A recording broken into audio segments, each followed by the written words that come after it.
Il était une fois, dans une usine ultra-moderne nommée Technotop, un petit robot tout neuf. Ce robot, baptisé Boulon, était rutilant, avec des antennes clignotantes d'un bleu vif. Ses petits pieds à roulettes lui permettaient de se déplacer avec une vitesse impressionnante. Le jour de sa mise en service, le grand ingénieur s'approcha de lui, un large sourire aux lèvres. « Bonjour, petit robot », commença-t-il, sa voix remplie d'enthousiasme. « Je vais t'enseigner l'art de la parole. Répète après moi. Bonjour, je suis un robot serviable. » Boulon fit clignoter ses grands yeux lumineux, puis ouvrit sa petite bouche métallique.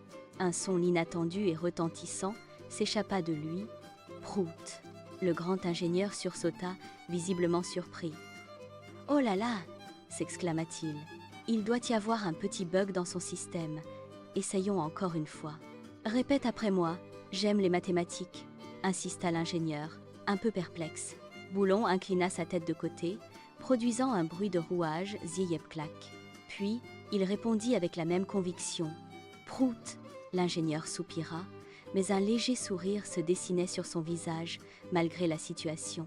Il vérifia minutieusement les circuits internes du robot, resserrant quelques vis ici et là. Malgré tous ses efforts, rien n'y faisait. La réponse de Boulon restait invariablement la même. Quelle que soit la question posée, la réplique unique de Boulon était toujours « Prout !»« Comment vas-tu, Boulon ?» demanda l'ingénieur. « Prou !»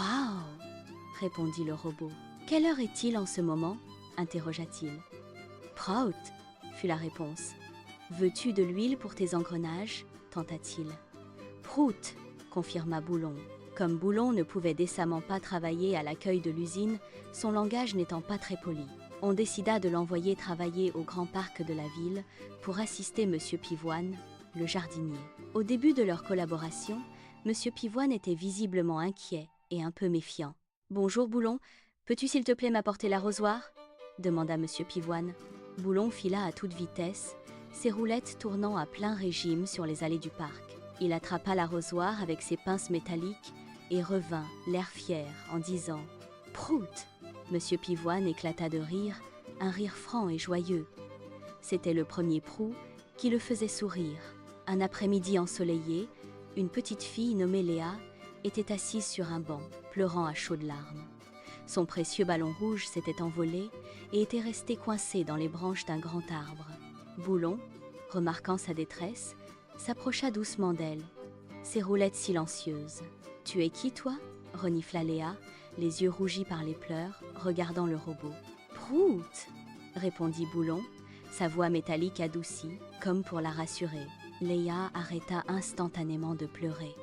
Elle écarquilla ses yeux, puis pouffa de rire. « Tu as vraiment dit Prout ?» demanda-t-elle, amusée par cette réponse inattendue. « Prou !» confirma Boulon, ses antennes clignotant joyeusement en signe d'affirmation. Boulon aperçut le ballon rouge, bien visible, coincé parmi les feuilles dans les branches de l'arbre. Il étendit ses bras télescopiques très très haut, avec un bruit de ziouhou. Avec une agilité surprenante, il décrocha délicatement le ballon de l'arbre.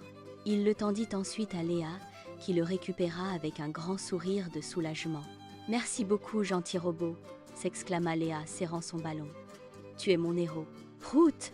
répondit Boulon avec un enthousiasme palpable, ses lumières clignotant rapidement. Très vite, tous les enfants du parc voulurent jouer et interagir avec le robot Boulon. Ils lui posaient toutes sortes de questions, juste pour le plaisir d'entendre sa réponse unique. « Boulon, quel est le bruit d'une trompette ?» demandait un enfant. « Prou !»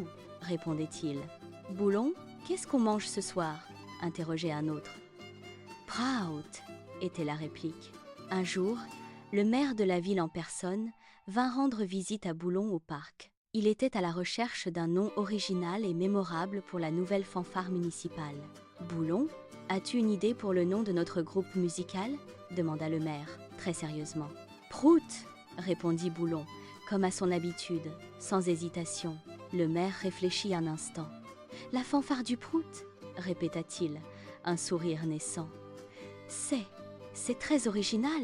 s'exclama-t-il, trouvant l'idée amusante et inattendue. « Je suis sûr que les enfants vont absolument adorer ce nom », conclut le maire, déjà conquis. Finalement, Boulon ne changea jamais son vocabulaire, restant fidèle à son unique mot. Il ne savait dire qu'un seul mot, mais ce mot était devenu, pour tous, un mot magique, parce qu'à chaque fois que Boulon prononçait son fameux « Prou », les gens autour de lui oubliaient instantanément leurs soucis et éclataient de rire. Son simple son apportait une joie contagieuse et une légèreté bienvenue dans la ville. Et c'est ainsi que Boulon, le robot au vocabulaire limité, devint le plus aimé de toute la ville. Il prouvait chaque jour qu'on n'a pas besoin de beaucoup de mots pour apporter de la joie et du bonheur. Son histoire se répandit, montrant que l'originalité et la simplicité peuvent toucher les cœurs.